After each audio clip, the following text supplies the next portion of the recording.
ఒకడు నన్ను అడిగాడు, అయ్యా మీ మతంలో భగవంతులు చాలామంది, ఈ ఇంతమంది భగవంతుల్లో ఎవరి దగ్గరికి పోవాలి, ఏ గుడికి పోవాలి, ఏ గుడికి పోకూడదు అనేది మాకు చాలా కన్ఫ్యూషన్గా ఉంది అన్నాడు. ఎందుకురా నాయనా ఈ కన్ఫ్యూషన్ అని అంటే, మరి ఇన్ని దేవాలయాలు ఉన్నాయి, ఎక్కడికి పోవాలి ఎక్కడికి పోకూడదు అని.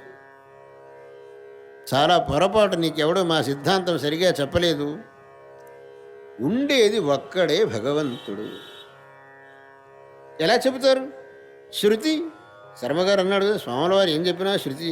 ఏకో దేవ సర్వభూతేషు గూఢ సర్వవ్యాపీ సర్వభూతాంతరాత్మా కర్మాధ్యక్ష సర్వభూతాధివాస సాక్షీ చేత కేవలో నిర్గుణశ్చ. ఏకో దేవ సర్వభూతాధివాస అని చెప్పినప్పుడు, సర్వభూతేషు గూఢ అని చెప్పినప్పుడు అనేక దేవతలు ఎక్కడొచ్చారయ్యా మాకు?